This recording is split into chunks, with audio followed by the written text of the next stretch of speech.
Welcome back to part 2 of our discussion and review of the Scatman's World 30th anniversary release. I hope you made good use of the time between videos. I did. I had a shave. I'm delighted that you've all come back after the length of video 1. I hope you found it informative and enjoyed it as much as Gina and I did. We'll be concluding our review and discussion soon, but I just wanted to remind you that there's still a limited number of copies available via the Iceberg website.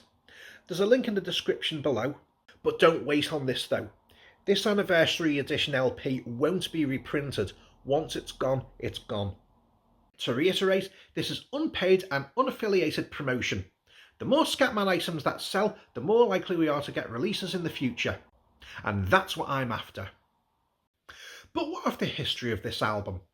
You'll find a comprehensive history of it in Gina's biography, Scatman John, The Remarkable Story of the World's Unlikeliest Popstar, which is on sale now, links in the description below. But since you're here, let's talk about it. This album is 31 years old. It came out on the 10th of July 1995. The original Scatman single was released in November of 1994, but we in the UK didn't get it until May of 1995. It started slow in Europe, but built momentum and began climbing higher in the charts. But nobody was sure it was going to be a success. Originally, Japan, where John would find his biggest fame, weren't even sure about releasing the single there. They feared the Japanese audience wouldn't understand it. However, on a trip over there, Manfred Zaringer managed to persuade them by demonstrating that scat singing was a universal language. Japan was in, and John would go on to become one of the best-selling foreign artists of all time there. Here in the UK, Scatman reached number 3 in the singles charts. It was held off the top spot by Perez Parado and Robson and Jerome. The single was a massive success though, and a follow-up track and album were commissioned. In June of 1995, the second single was released throughout Europe and Japan, entitled Scatman's World. I was just finishing high school when this was released, and when I bought the single, it heralded a new start in my life as I was heading off to college. I bought it in Woolworths whilst on holiday in Wales, and I absolutely loved it. The inclusion of the brand new song, Time, Take Your Time, was the icing on the cake for me. I have very strong memories of stuffing my pockets with about a dozen batteries and taking myself off for a long walk around the Welsh hills and paths with the CD single on release, and that was an absolutely fantastic time. Life was good and I felt good. It was all ahead of me then. Europe embraced the single. Unfortunately, it peaked at number 10 in the UK singles charts. This was still a good achievement though, to crack the top 10. Unfortunately, it would be the last commercially available Scatman single here. One of the highlights of this time was when John was a guest on MTV's Most Wanted with Ray Cokes. He performed live versions of Scatman,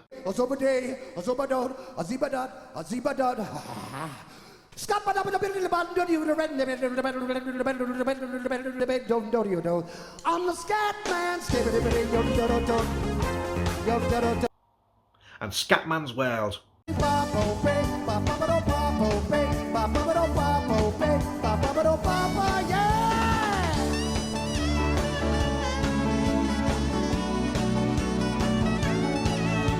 Mutating them from Eurodance tracks to improvised freeform jazz funk versions. And this was likely how John would have loved to have presented his songs. His past jazz life merging with his current dance pop persona. These performances are available in full on YouTube, and I do recommend that you check them out after this, just to get a sense of the man's absolute unleashed talent. Indeed, this appearance and performance were in promotion of the Scatman's World album, which had just been released. I have a feeling that I missed this at the time, as I was still completely unaware that the album was out. With 2 hit singles, the album became a massive success. It went gold and platinum in multiple countries and sold over 1 million copies in Japan. Tragically though, this would be the last commercially available album from Scatman John in the UK. Now, I wasn't particularly interested in music or the charts growing up. I was more interested in films and TV. The music I liked was theme tunes, music scores and soundtracks. There were the odd handful of songs that I liked, but nobody I'd say I was a big fan of. That said, I did become a member of the Fuzzbox fan club. However, I digress. The music I enjoyed was bouncy, upbeat, intense, and composed on synthesizers, so it wasn't a million miles away from dance and electronic music. Scatman John was the first artist that I took a serious interest in. The original single took me by surprise with its presentation. I was in my mid-teens, and so presented with a balding, mustachioed pensioner firing off gibberish was so outrageous that it made me laugh. But it stirred something in my soul as well. The track was a huge earworm, and I couldn't get it out of my head.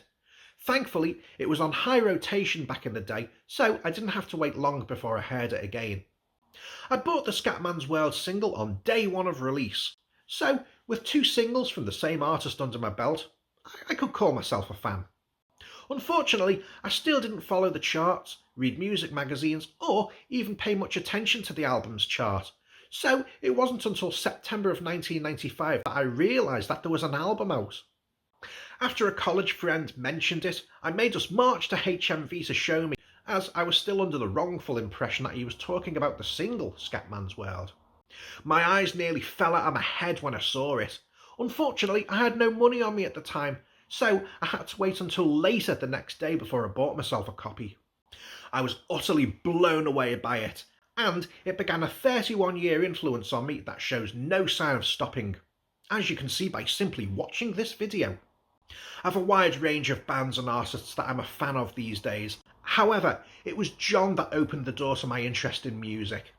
And no matter how much I love these other artists, John is always number one whenever people ask me about my favourite musicians. It's a shame that the UK didn't embrace John more. I know when I was in school, a lot of my peers were into metal bands like Iron Maiden, Guns N' Roses and Slayer. Don't get me wrong, I like a bit of Maiden myself. But John was either ignored or scorned, but he reached me. Unfortunately, towards the end of 1995, the Britpop scene was emerging with the likes of Oasis, Blur and Pulp. Dance music was on its way out. And in 1996, Britpop really exploded and the public's taste for dance faded. It was all about guitars and bands at that point. This made my job of hunting down future Scatman releases harder. The internet was still in its infancy. There were no online stores or auction sites that you could just import them from. This did change slightly in late 1996. Still, maybe that was the fun of it, and why the releases mean so much to me now. We in the UK really had to work to get them, and waiting in anticipation for days and weeks for the postman to bring a CD from France, Germany or Japan just added to the excitement. Anyway, I'm getting ahead of myself. Before I continue, I just want to give a big shout out to my buddy Colin Flanagan, who informed me that he bought his own copy of the Scatman John biography the other day. Thanks very much for that, Col. I know Gina appreciates it. So do I. I also want to shout out Paul Grace, who remembers me from the Saturday night karaoke sessions. Hey Macy, hope you're keeping well if you're watching this. Teals, I want to say thank you to you too. You're promoting this series better than I ever could, and I'm loving the shorts. And also, Canalvogged SG as a regular viewer of these videos. Thank you all very much, and also to everybody else who's watching. If you want me to shout you out, then leave something in the comments below. I really do appreciate everybody who watches these and comments. It really does make it all worthwhile, so thank you very much. I appreciate it more than you can ever know. I'll end my reminiscing here and bring Gina back for the concluding part of our review and discussion about the Scatman's World album. So you may remember in video 1 we ended on the track Time, Take Your Time. And so with this video we kick off with Mambo Jambo. Stay tuned to the end because Gina will elaborate on obtaining John's final song, Can You Hear Me, along with its history. So, without further ado,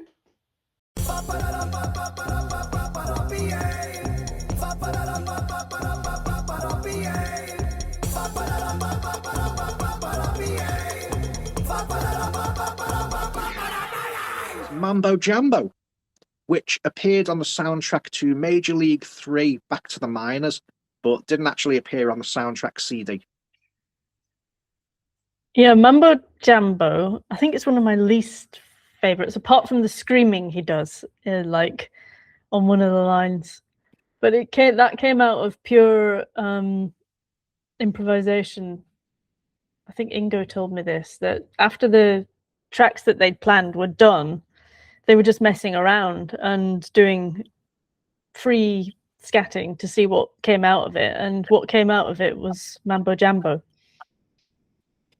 Yeah, I mean, at this is sort of a point where I'm like, yeah, there's not much going on here. I mean, echoing what you said, John's screaming is hysterical, and it never fails to raise a smile. But this is one that I'm like, nah. The tune's nice enough, but there's nothing really of substance in there. It's a good time, fun tune, but it's like, I can skip this one. Yeah, when he performed live, that was the one, when each musician gets to do a solo. Mambo Jambo was the one for that. So it was a lot better live than on the Actually, album. With you saying that, I actually have more of an appreciation, knowing that it was of all the songs to have performed live. Why not? Let's everybody just, groove for a few minutes each. So it's good. Yeah, but you can kind of tell it's just like a messing about, improv. That word, that's not stuttering. That's just me not being able to say things. Yeah, it's very improvisational, and That's it. I mean, it's not bad. There's no bad songs on this album, but it's no sing now. No, but actually, no, I think about it, I was really impressed with the fact that he was doing beatboxing and was able to do it as well. He's doing all the drum noises. So the whole thing is constructed around his voice, which is pretty impressive. Yeah, see, this is it. There are songs that I'll go in saying, yeah, I'm not too keen on this, but I'll talk about them and I'll sort of build myself up. I'm like, actually, yeah, it's not bad that I've got that one wrong. Yeah, again, it's not a favorite, but I don't dislike it. It's just, John has plenty to say, and let's move on to the next song that actually has something to say.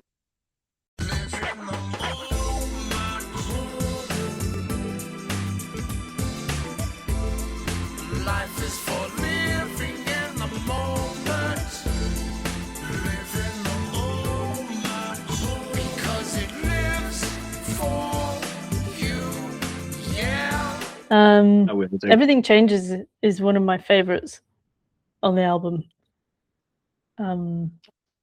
Yeah, I've got a lot of time for Everything Changes. In fact, I think I think Song of Scatland as a single release was a mistake. I think Everything Changes, had they wanted a slower track, would have been a much better option.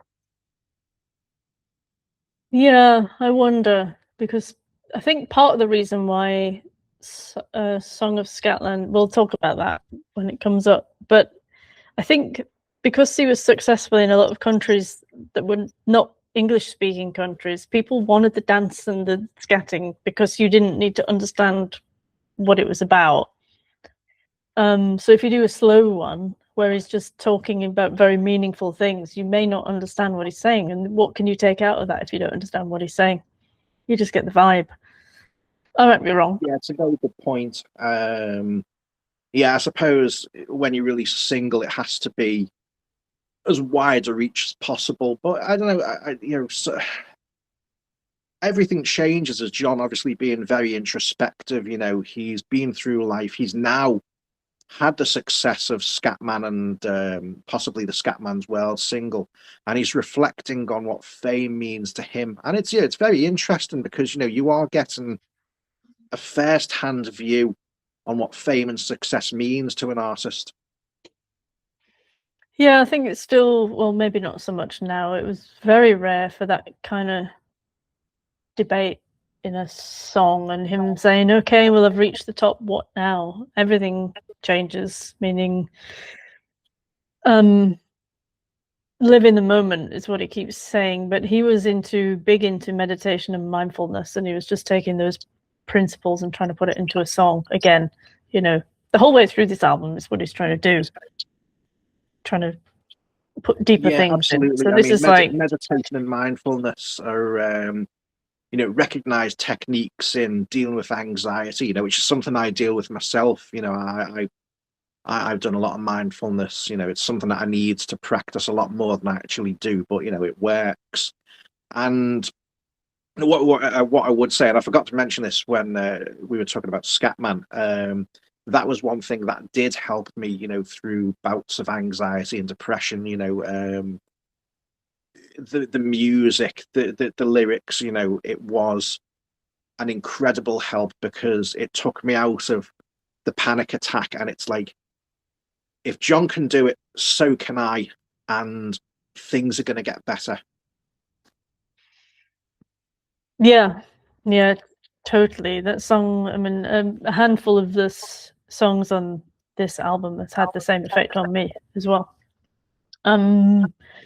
Yeah, everything changes. I think at that point, even though it was early in his Scatman career, he was told actually by the executives or whatever that this people in your genre, this Eurodance stuff, it's not very long lived, and he was told that.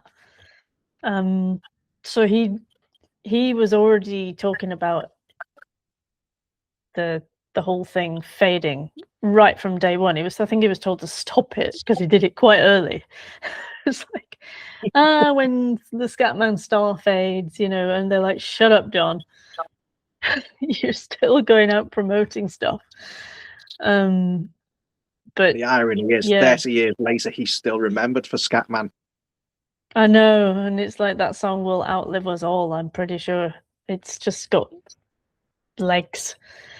But he was right, everything changes, and don't cling on to things too much. Even though he'd reached a perceived high point in his career, he was like, well, this too shall pass. And you can say that about negative things, but you can say it about positive things. So yeah.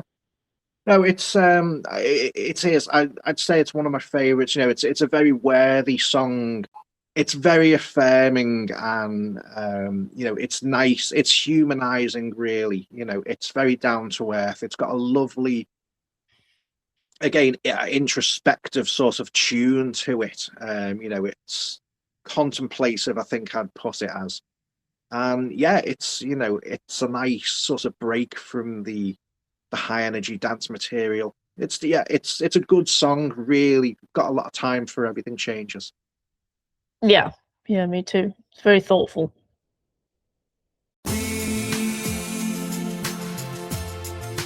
Got to believe in love.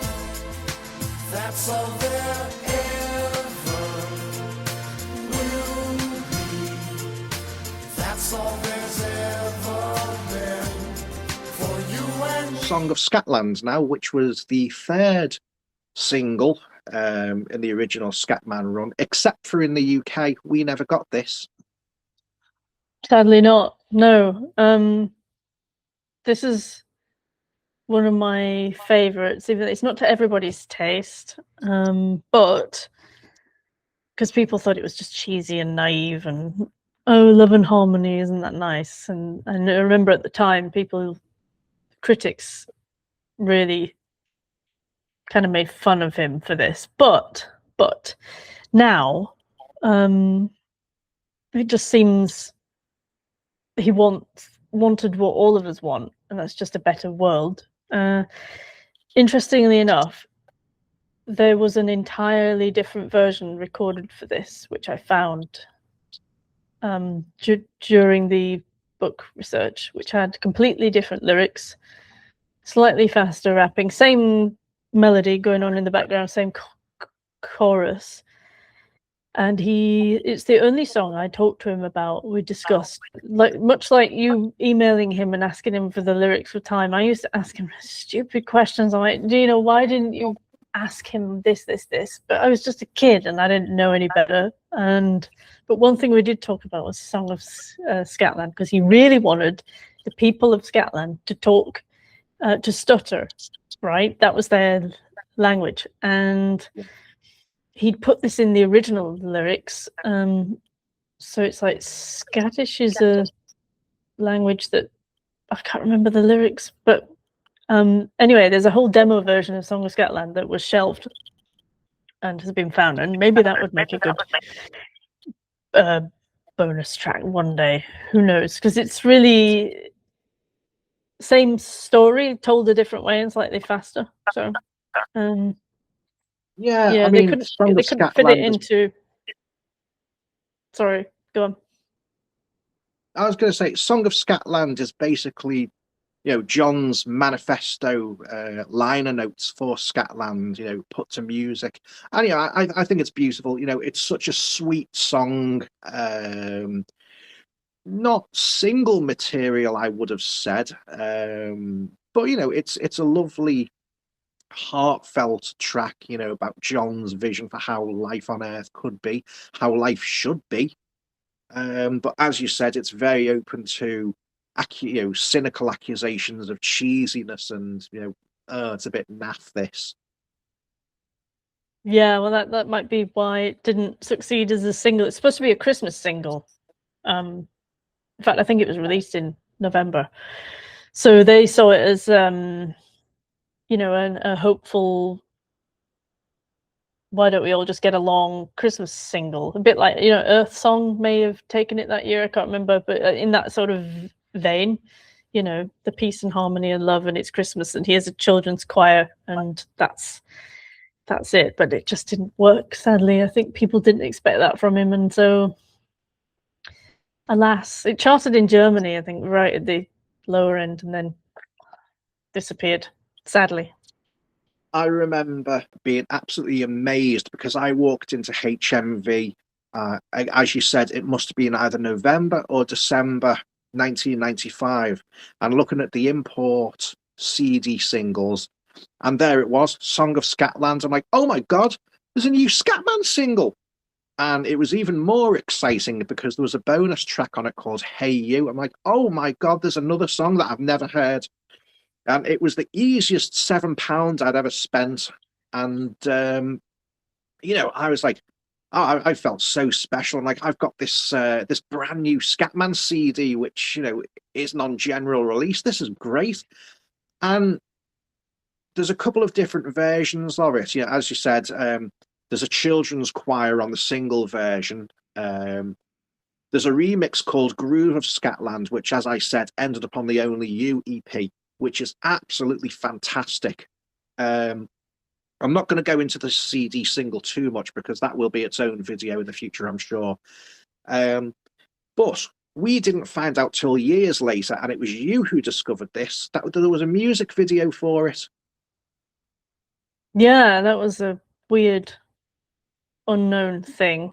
You know why? Because Judy swore that there wasn't a video for it. I'm like, Judy, there is. I think so. And she's like, no, there isn't. And I think even she'd forgotten about it. So it was like, because it didn't rotate on the music channels or whatever. It just almost disappeared. But was, found. I think you said I found it on VHS or something. I can't remember at all. But I remember being delighted to see it, even though the video is a bit weird. It was you who found the VHS because we used to check eBay Germany because there was a lot more rare Scatman rarities in Europe. And I remember you messaging me one day saying, there's a VHS here on auction that says Song of Scatland. I don't know what it is, but I'm going to buy it. So you did, and you won it. And then you messaged me saying, it's a whole music video that we've never seen before. And we were both like, oh. I don't remember that at all. That's terrible. I should do. But that sounds about right. The kind of thing we were doing back then.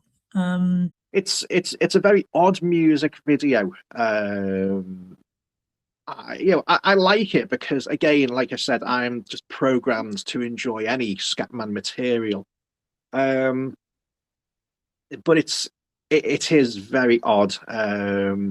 And as you say, despite the fact you said it was released as a Christmas single, it's not overtly Christmassy. No, I suppose the children's choir is a bit Christmassy, but that's about it. It's just an idea they had that didn't work. When I say they, it's at the record company, BMG or RCA. Yeah, I don't know. Again, it's a shame that it is a shame that this was a sort of misstep, in a really decent run of the first two singles. But again, it was sort of par for the course. Like Eurodance artists, they'd release a couple of high energy dance tracks, and then they'd want to show that oh, we're not don't just recognize us for the dance music. Here's a slower one. We've got variety. Yeah, and then the audience says, nah, you're okay. Nope, don't want that. So sadly, yeah, it didn't do very well. It's a real shame that Sing Now wasn't the third single. Yeah, I know, but hindsight is a wonderful thing. Because Song of Scatland is sort of the the crowning jewel in the concept. This is where John's concept has all been building to. So it's a shame that it got rejected by the public, the CD single buying public. Not me, I loved it, and it's actually one of my favourite CD single covers out of the whole Scatman release. Well, I did exactly the same as you. Actually, I went to HMV and bought it from the import section. But the best thing about it was Hey You, which is an amazing song, one of his best, and yet is this strange little B-side, which everybody should listen to Hey You. Hey You. Basically, for me, Sing Now is here. Hey You is there. It's like the two best. So if I would recommend only two Scatman songs to anybody, in fact, actually, if I was to recommend Scatman songs to people who weren't really fans of Scatman, it would be Hey You. And in fact, I have done that in the past. And people who were like, yeah, I wasn't keen on Scatman or Scatman's World, they've really enjoyed Hey You. Again, not going to go into that one too deeply because it's not on this album. Again, the Song of Scatland single will be its own video at some point in the future. So, Yeah. Is there anything else you'd like to say about Song of Scatland? I don't think so. No. Well,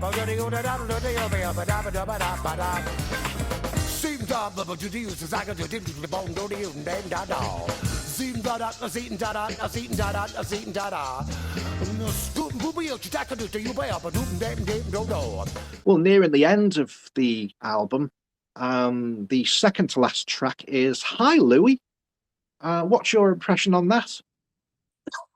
It feels like, I don't know that much about this track. I mean, obviously it's for Louis Armstrong, but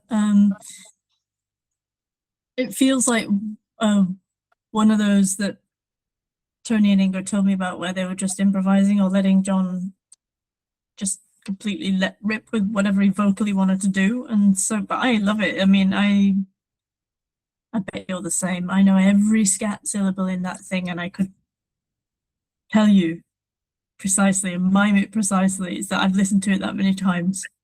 It's just good fun. It's just great, and it just illustrates that he was absolutely doing the whole scat stuff himself, and that it's unedited. It's like, here you go for it.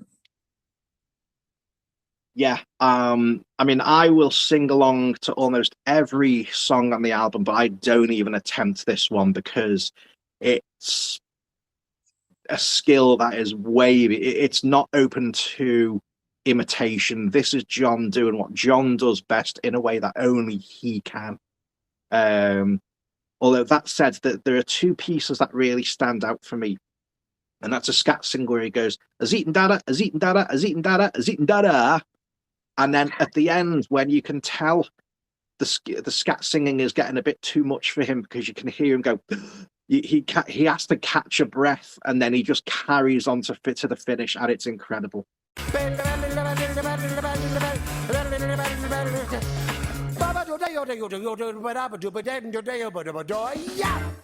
Yeah, you can hear. Yeah, I know that bit you mean. He runs out of air. Yeah.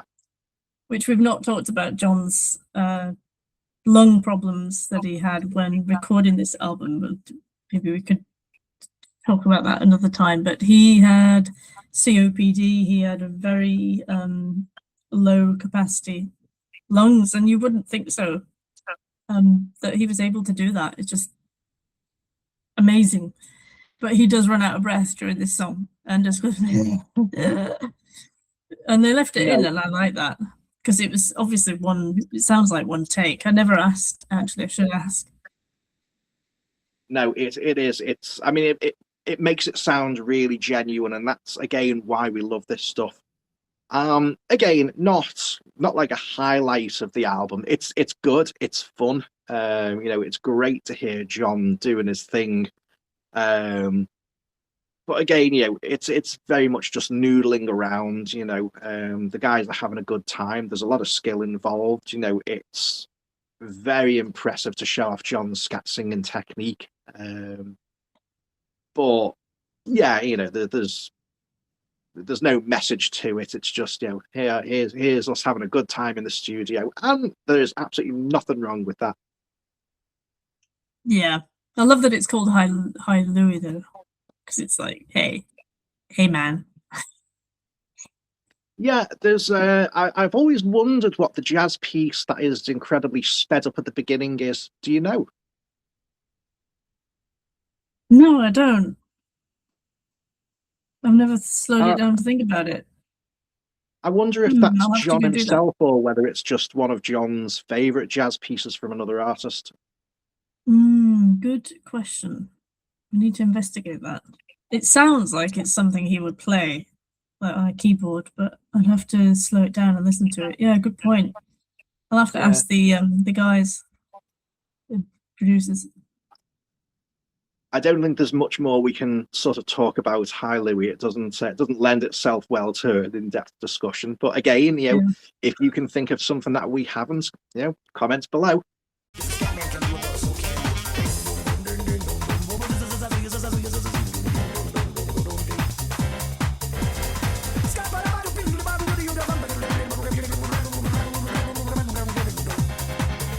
And the final track on the album, which is something that, again, was de rigueur for a lot of Eurodance albums at the time, was just a remix of the hit single. So we have another version of Scatman to close the album with. Aha, but it is not a remix. It is actually the original. Oh, I did not know that at all. Surprise! I thought I'd say that to the end. What happened is, when Tony and Ingo were told to come up with the song, the original single, they came up with that version, the Game Over Jazz, because they were saying, look, this is a jazz musician, you need to turn it into techno, dance, pop, whatever. And so that's the first attempt, was the Game Over Jazz, and then they changed it, and then it became the single that we all know and recognize, but it actually predates the original. So there you go. Game Over Jazz was the demo, if you like, before it became the Scatman song we all know. So there you go. Wow. I genuinely did not know that. Has that been mentioned before, or because that's not in? I don't think that's in your book either. Did I not put it in there? Maybe it was like too much detail for a general reader. But I remember Ingo told me during my interviews with him. I think Tony mentioned it as well. Certainly, they were given. We should do a whole video on the making of Scatman, because that's fascinating. We 100% will, if you're up for it. Yeah, there's so many stories, and some of course, they wouldn't all fit in the book. So, but yeah, the Game Over Jazz, and that's John playing on the keyboard as well. Yeah, so I'm 90% Wow, sure well, that's happened.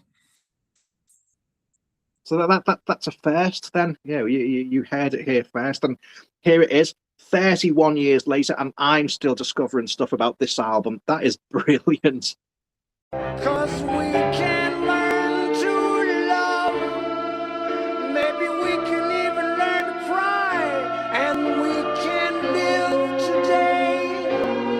If we learn to give our hearts away. Can you hear me? And finally is the bonus track, Can You Hear Me, which you are directly responsible for. I am, yeah. I went to visit John in October 1999, and he was very ill at the time, and he'd been working on Can You Hear Me since 98 or so, before he was certainly very ill. So he'd recorded different bits and pieces of it. When I visited, it was actually Judy who gave me the CDR. She'd been to check on John, and he'd said to her, "Give this to Gina." And so I remember she walked into the living room and said, "John wants you to have this," and it was this CDR. I've since taken a picture of it and put it on Discogs, I think. Anyway, I kept this for years and years. Didn't really know what to do with it. It's very heartfelt, very slow. Well, you've all heard it now. You know what it's like. And I just kept it. And this was pre-YouTube, so I didn't, leak it or anything. And I didn't feel it was the right thing to do anyway. And then I thought I had lost it. I'd moved house several times. I had gone through many different computers with the backup on, and I just couldn't find it for ages.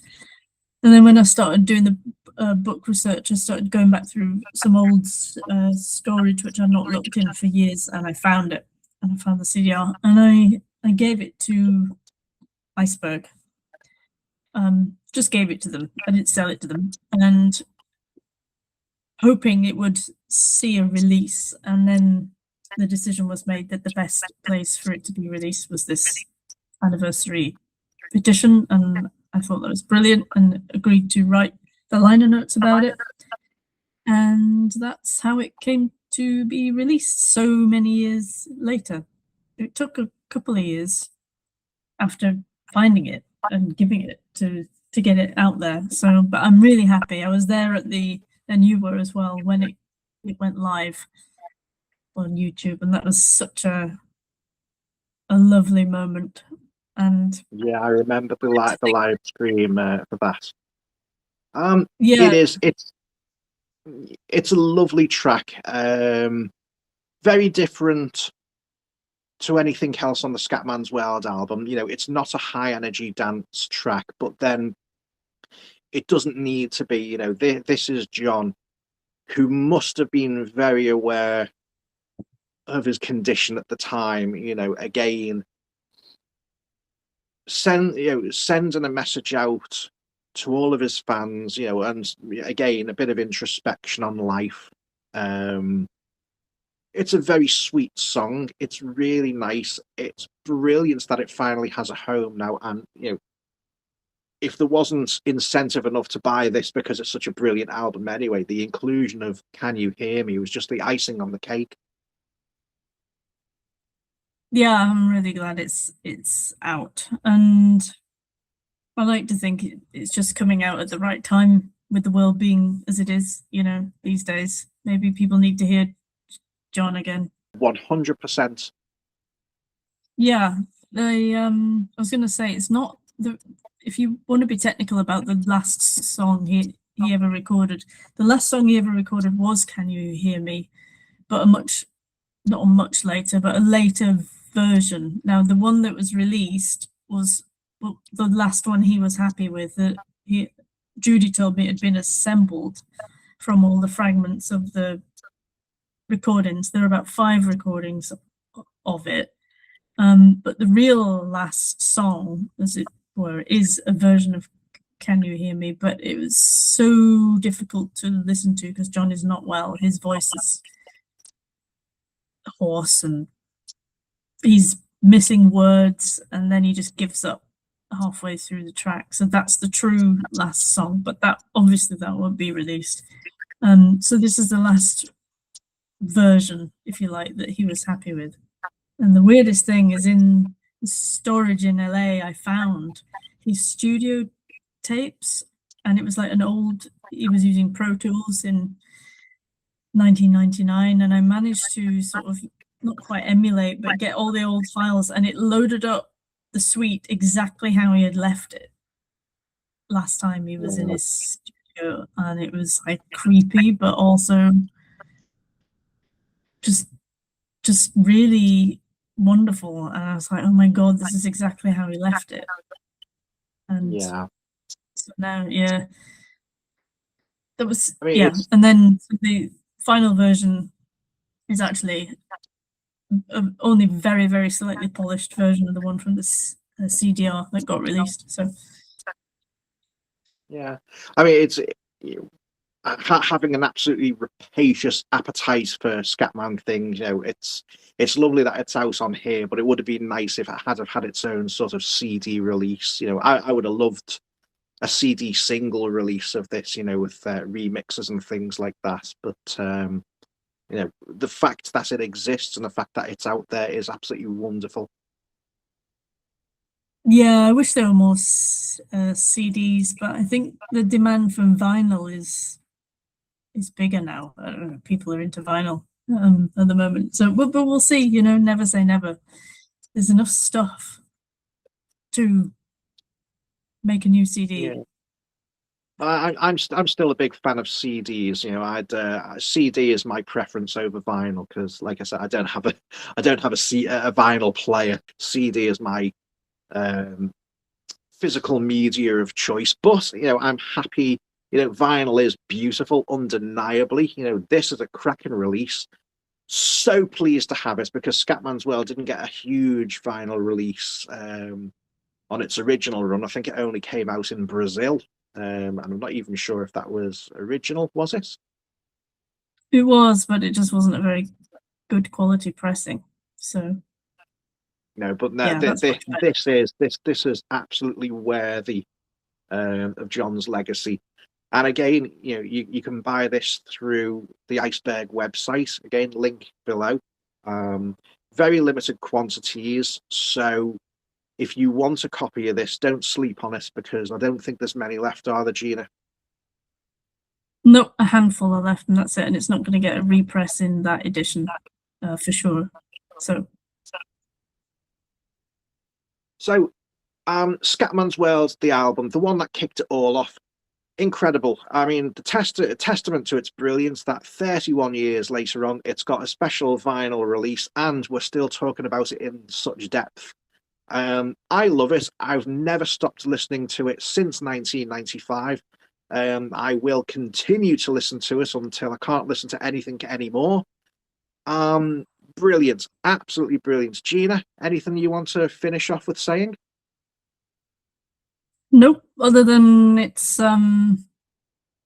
like a manifesto for being good to yourself that you can still access and understand and draw from now, here, and continue to do all your life. You don't have to be a kid because, you know, as John would say, we're all still kids, so you can enjoy it no matter who you are or how old you are or any of that. Yeah. Scatman's World definitely still holds up today. After this video, go out, stream it, listen to it again. Keep John's legacy and message going. And if you're new to it, welcome to Scatman's World, and I hope you find it as joyful and meaningful as we both have. Yep, amen to that. Welcome to Scatman's World. Gina, thank you very much for taking the time to discuss this album with me. Hopefully, if you're still up for it, we'll cover the other albums and singles down the line. Yeah, it's fun to nerd out on this stuff. I know there's people out there who will appreciate this a lot, and we appreciate you as well. The many people online who have kept John's legacy going. So yeah, just comment and have a chat, and we'll try and answer questions and keep it going. Definitely. And just to say thank you to Manfred, Meta, Tony, Ingo, and everybody who helped get this album made. It's a testament to you all that 31 years later, I'm still listening to it, still loving it. You helped John create something that changed my life, and I thank you all so much for it. Gina, we wouldn't have met if it wasn't for John. We've had a friendship that's lasted for 30 years. This whole video, is a testament to how great this album is, and I just want to say thank you. Amen to that. I can't beat that. Yeah, thank you. Well, thanks very much for talking to us. I hope you found it incredibly informative. Again, if you've got any questions or comments, leave them in the comments section below. Gina and I will do another one of these videos. We'll answer your questions, and we'll take a similarly deep dive into Everybody Jam, if the interest is there. Yeah, that should be a good one. And yeah, thanks for having me on the channel. I can't believe it's taken 30 years to do this, but anyway, better late than never. Gina, it has been an absolute pleasure. We will speak soon. All right. Take care. Bye-bye. Bye-bye. And so that concludes our review of the 30th anniversary release of the Scatman's World album. I hope we've reminded you just how amazing it was. And if you're just discovering John's work and this is brand new to you, welcome to Scatman's World. Remember, you can still pick up a copy of this beautiful release from the Iceberg record store through the link in the description below. UK fans, don't forget that Gina will be in conversation with Krupa Paddy about her book Scatman John, The Remarkable Story of the World's Unlikeliest Popstar, in Waterstones, Gower Street in London this Thursday, the 25th of June. There'll be a Q&A. You'll be able to meet Gina and myself, because I'm going to be there. And also in attendance is Manfred Zaringer, John's manager, Ingo Kays, co-architect of Scatman's World and Everybody Jam, and maybe a few other surprises. There's a link to the tickets in the description below. Come along if you can, and let's celebrate John's legacy and support Gina. Don't forget to like, comment and subscribe. Gina and I will be back with another video soon. Let us know if there's a particular single that you want us to talk about in the comments. So stay tuned for this and further episodes of Amazing World of Stuff. See you soon.